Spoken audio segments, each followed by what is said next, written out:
Hello, my name is Autumn Allen. I am a family nurse practitioner student at Chamberlain University. This is my NR 509 physical assessment video. My name is David Allen, and I give Chamberlain University permission to use this for educational purposes. We're going to start with an environmental scan. Up here.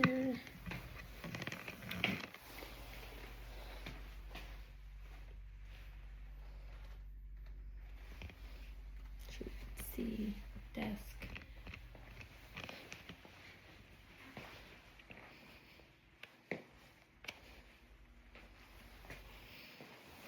This.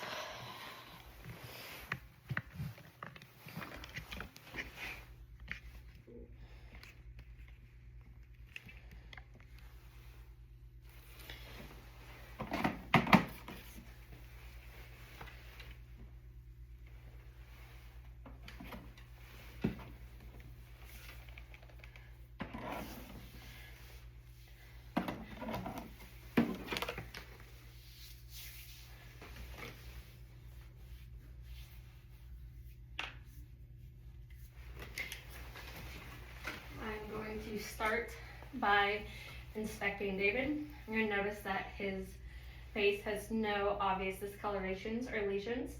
His head is midline. I'm going to start by palpating the lymph nodes, the pre-auricular in front of the ear, the post-auricular behind the ear, the occipital in the back of the head, the tonsillar, submandibular,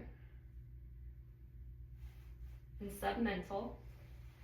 And then there is anterior cervical, posterior cervical, and then the supraclavicular right above the clavicle.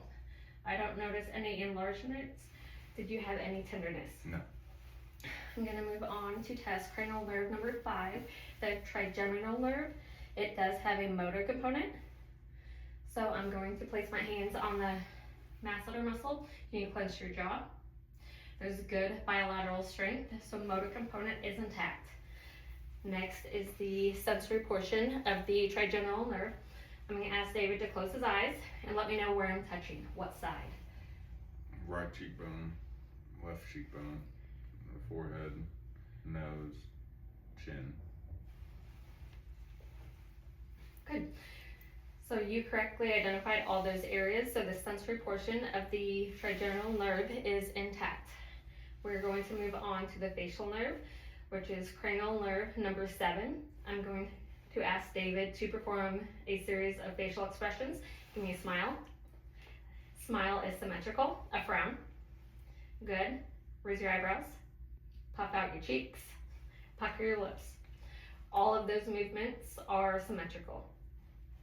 Next, I'm going to inspect your ears.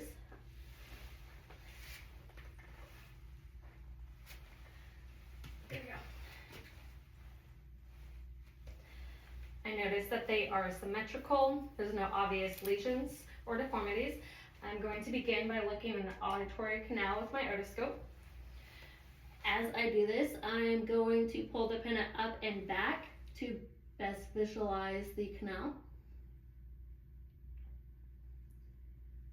Now I see that the auditory canal is free from any redness or swelling. There's no discharge or cerumen. The view is clear, and the tympanic membrane is a pearly gray with no effusion in the middle ear. And feet on the other side. And I'm going to pull the pinna up and back. The auditory canal is, there's no redness, there's no cerumen, there's no discharge or lesions. The tympanic membrane is a pearly gray with no effusion in the middle ear. Next, I am going to palpate the pinna on each side of the ear for any tenderness or nodules. So any tenderness? No. Along with the tragus, which is in front of the ear. Any tenderness? No. No nodules noted. Next, I am going to move on to assess the cranial nerve number 8, which is the acoustic nerve. So I will do this by asking David to cover his left ear. And I'm going to whisper 3 ears. I'll step on the other side. 1, 2, 3. And cover your other ear. 4, 5, 6. Good. You correctly identified those words, so cranial nerve number 8 is intact. Next, I will move on to inspect your eyes. On either side, I notice that the conjunctiva is pink and moist. The sclera is white and clear. I will begin assessing cranial nerve number 2, which is the optic nerve, which is central vision. So I'm going to use the pocket Snell chart. I'm going to stand 6 feet away. Can you cover one eye for me? And read the lowest line possible. LTFPH. Cover the other eye. LTFPH. And cover both eyes. Open both eyes and read the bottom line. LTFPH. Perfect. You have identified the lowest line. You have 20/20 and left and right eye in both eyes. Next, I will assess for peripheral vision, which is another component of optic nerve, cranial nerve number 2. Can you stand up for me? Okay. Should be good. Okay. So, can you see my hands? Remove my fingers for you. Let me know where you can see them. I can see them. Okay. See my fingers? Let me know where you can see them. I can see them. Okay. Can you see my hands down here? Yeah, I can see them. Can you see them here? Yeah. Yeah. Okay. Peripheral vision is intact. Now I will check the last portion of cranial nerve number 2, which is the optic nerve. You can sit down, which is the pupillary response. Use my light on here. So look at my nose, coming from the side. So look at my nose. Good. So the pupils are equal reactive to light bilaterally, and they are 30+ millimeter bilaterally. Next, I'm going to check cranial nerves 3, 4, and 6. 3 is the oculomotor nerve, 4 is the trochlear nerve, and 6 is the abducent nerve. Together, they control the extraocular movements of the eye. So I'm going to have you look straight for me, and you're going to follow my finger as I do an H pattern. Okay?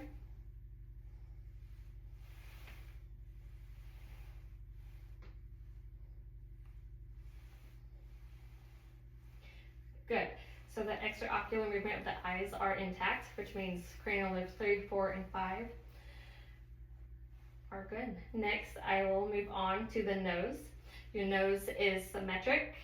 Midline, there's no obvious fractures. I'm going to take my otoscope to visualize the inside of the nose. I'm going to tilt your head, and I'm going to use my thumb to lift your nose up just a little bit.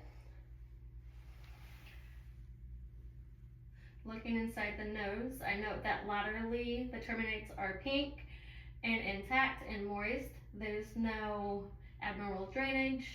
Medially, there is intact septum that's not deviated. It is also pink and moist. Laterally, the terminates are still pink and moist. The septum is pink and moist, no deviation noted, and there's no abnormal drainage noted. Next, I'm going to palpate the sinuses, beginning with the frontal sinuses. Let me know if you have any tenderness. And the maxillary sinuses. Any tenderness? No. Okay. Next, I am going to move on to inspecting your mouth.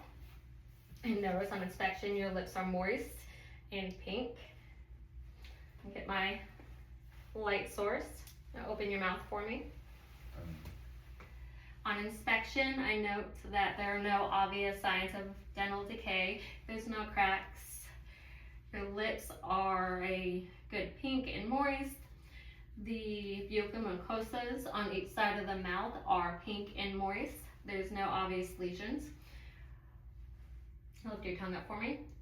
There's no abnormal discharge, lesions, or drainage under the tongue. It's also pink and moist. You can put your tongue down. The tongue is also smooth and pink. The hard and soft palate is pink and moist as well with no lesions. And the posterior pharynx is pink. Also looks moist. David does not have any tonsils, so I cannot grade those. All right, thank you. Next, I'm going to assess cranial nerve 9 and 10. Cranial 9 is the glossopharyngeal nerve. That is the gag reflex. So the purpose for this exam, I will not be assessing that. Cranial nerve 10 is the vagus nerve. And to assess that, I'm going to ask you to open your mouth for me. Stick your tongue out and say ah. Ah. Right, the uvula and soft palate both rise symmetrically with formation. Cranial nerve 12 will test the hypoglossal nerve. To do so, I'm going to ask you to stick your tongue out and just move it side to side. Good. It's symmetrical, no deviations noted. So cranial 12 is intact. Now I'm going to assess the temporomandibular joints. I'm going to ask you to open and close your mouth. Any pain or discomfort? No. Okay. There's no clicks or tenderness or crepitus noted. Next, I'm going to assess your neck. I notice that it is midline, no deviations. Trachea is also midline. There's no deviations noted. I am going to palpate the thyroid.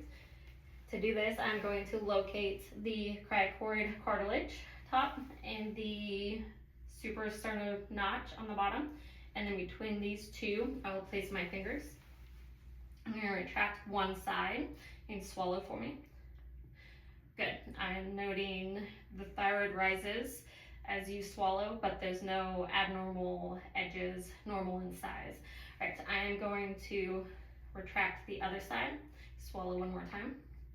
Okay, still rises symmetrically, no abnormal borders or lesions. Next, I will palpate the carotid arteries on each side of the neck.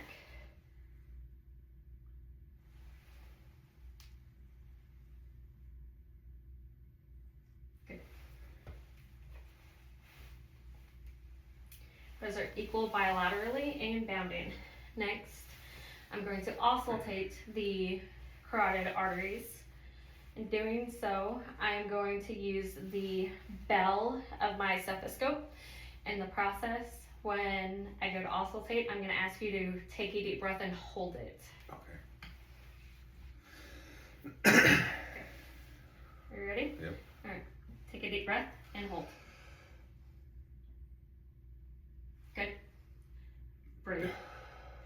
Take a deep breath and hold. Good. You can breathe. I do not notice any breweries bilaterally with either carotid artery. I'm going to test cranial nerve number 11, which is the spinal accessory nerve, where I'm going to place resistance on your shoulders and ask you to shrug your shoulders. Good. Nice equal strengths. Cranial nerve is intact. Next, I will assess for active range of motion of the neck. I'm going to ask you to flex your neck by touching your chin to your neck and then extending up, looking at the ceiling. Good. Then we're going to rotate by chin over one shoulder and then over the other shoulder. Good. And then lateral flexion, where you're going to put your ear to the shoulder and then the other side. Any pain or discomfort in that? No. Okay. Perfect range of motion is intact. Next, I am going to move on to the heart sounds. I am going to first listen with the diaphragm of my stethoscope, and I will go back in and listen with the bell. So I'm going to begin in the aortic area, which is the second intercostal space of the right sternal border. pulmonic area of the second intercostal space of the left sternal border. Erb's point, third intercostal space, left sternal border. Tricuspid, fourth intercostal space, left sternal border. And then mitral area, fifth intercostal space, mid-clavicular line. And I don't notice any murmurs or gallops or abnormal heart sounds. So I'm going to go back in and repeat with the bell of my stethoscope. Aortic area, second intercostal space, right sternal border. Pulmonic area, second intercostal space, left sternal border. Erb's point, third intercostal space, left sternal border. Tricuspid area, fourth intercostal space, left sternal border. And mitral area, fifth intercostal space, mid-clavicular. And I don't hear any murmurs or gallops. Next, I am going to move on to inspecting your chest. I noticed that with respirations, even rise and fall, there doesn't appear to be any lesions or deformities. I am going to listen to the anterior lung sounds, beginning at the anterior intercostal spaces. Just take some normal breaths for me.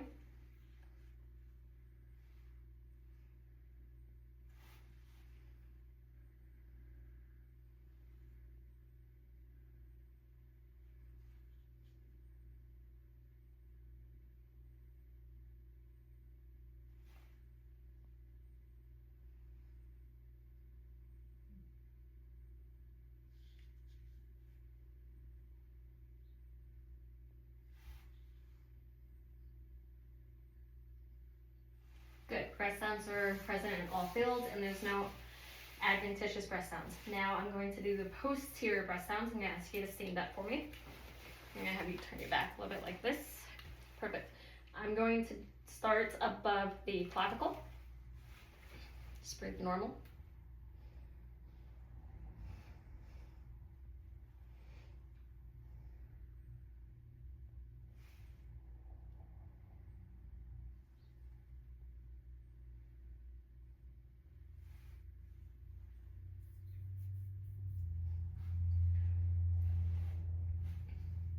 I need to ensure that I include the lateral right middle lobe. All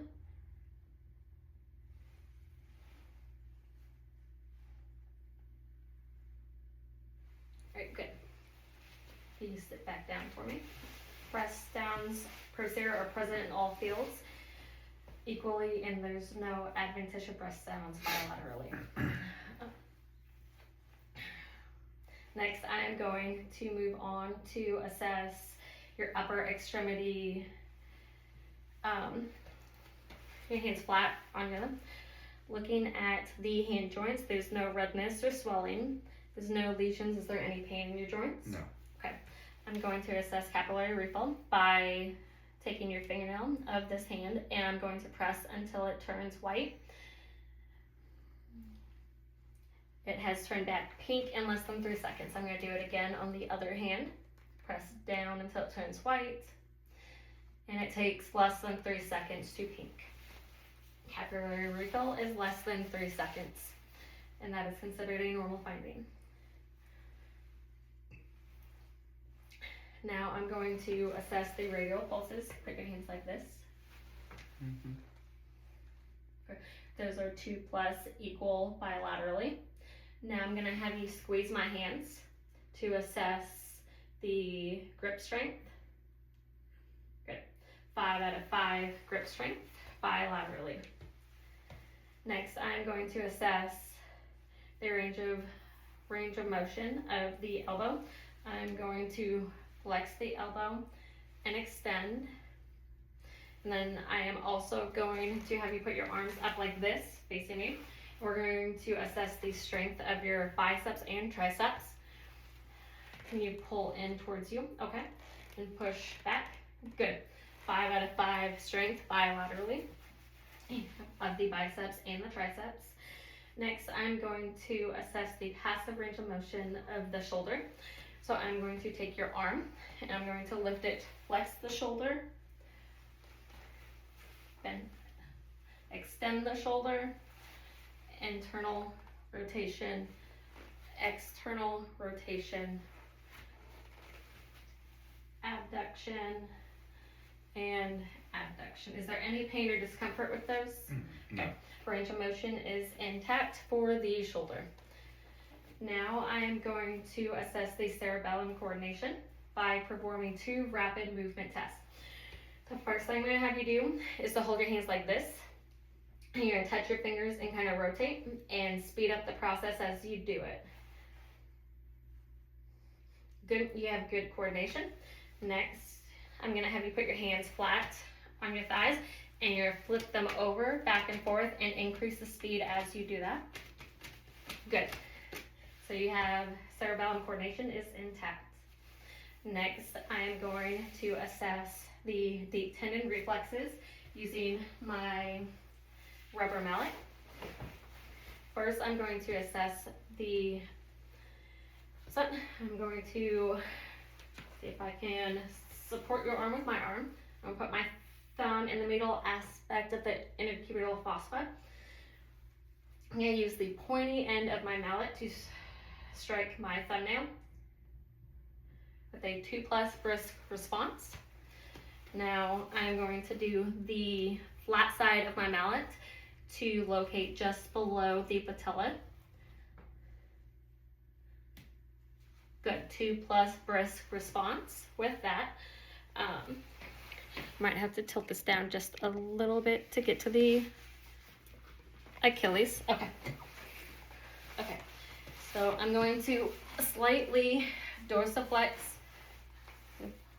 your foot, and I'm going to hit your Achilles with the flat aspect of my hammer. Good. Pronation 2+ response.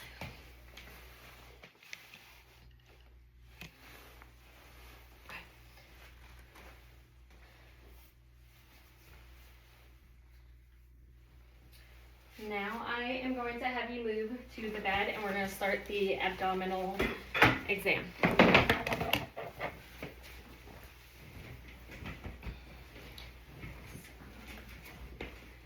it can be better to be scoot towards me a little bit more. Let's see. Okay, I'm going to very slightly expose your abdomen. I am looking for contour and symmetry. I notice that the abdomen is flat. There's no obvious masses or swelling. I am going to auscultate all 4 quadrants first for bowel sounds.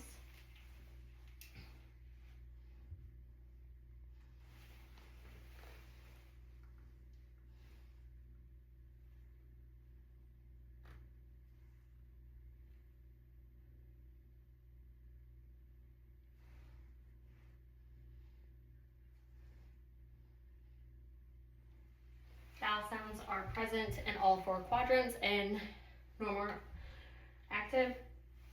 Now I'm going to auscultate for any presence of bruits in the arteries. I'm going to begin with the aortic artery, which is just below the xiphoid process. I'm going to use the bell of my stethoscope to locate these.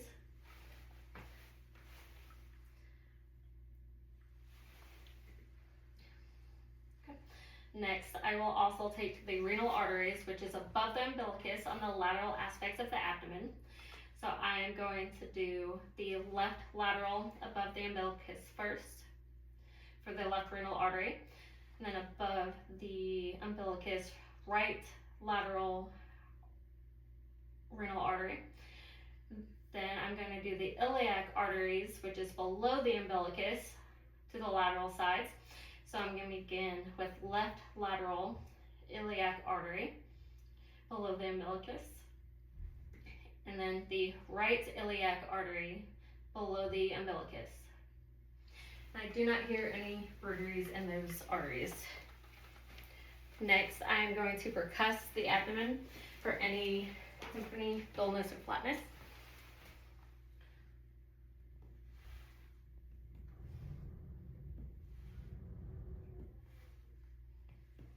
I don't hear any abnormal tympani. There's no dullness, flatness.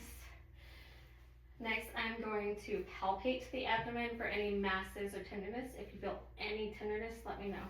Great.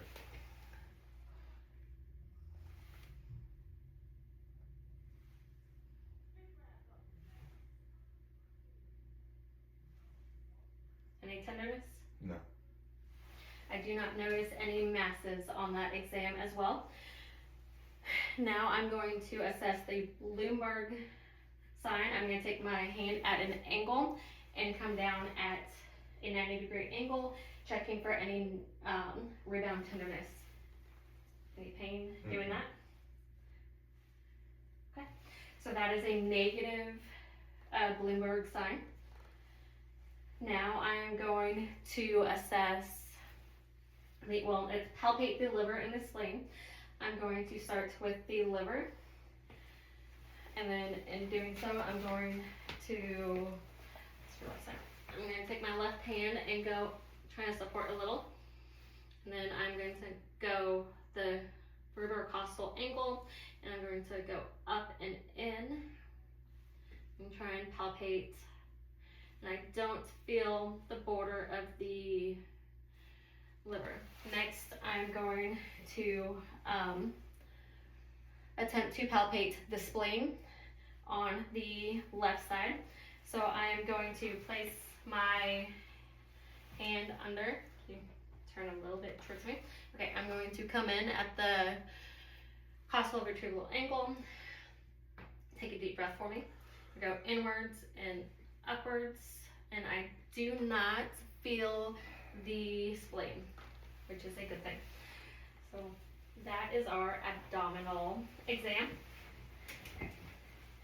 So next I am going to check for passive range of motion to wake up the knee. So I'm going to flex the knee and extend the knee, range of motion intact. I'm going to check the strength of the knees. Can you draw both your knees up? Okay, pull against me with your knees, and then push. Good.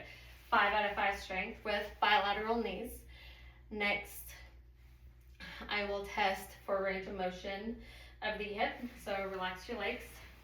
So I'm going to bend the knee and kind of turn. We will not be extending the hip. This is for flexation. Okay. So then we're going to do internal rotation, external rotation, abduction, and abduction, and range of motion is intact. Next, I will assess for range of motion in the ankles. So I'm gonna move this camera just a little bit to see. Okay, so I'm going to have you dorsiflex the feet and plantar flex the feet. Good. Now I'm going to have you, I'm going to check the strength. So I'm going to have you pull against me. Good. Now press down like you're pressing on a pedal. Good. It's a good 5 out of 5 strength. I'm going to check for both dorsalis pedis pulses.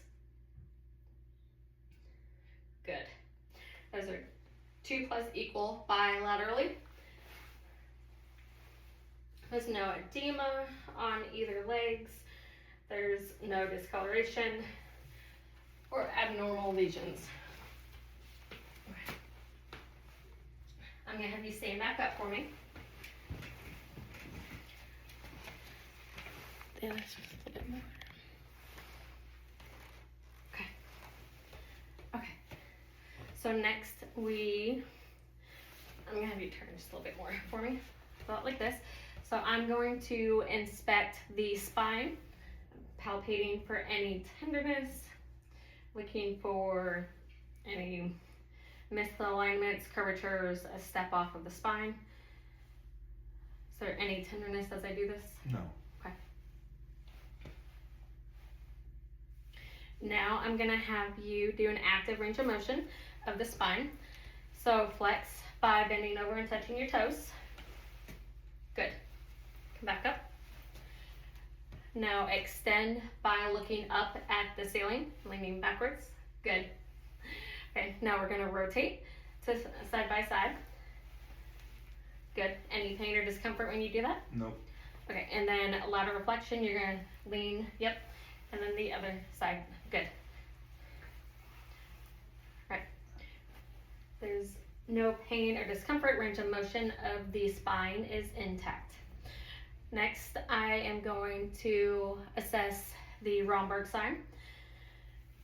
So I'm gonna have you turn just slightly, a little bit more like that, okay? And then you're going to close your eyes, and we're gonna do this just for about 20 seconds to assess for any swaying or balance issues.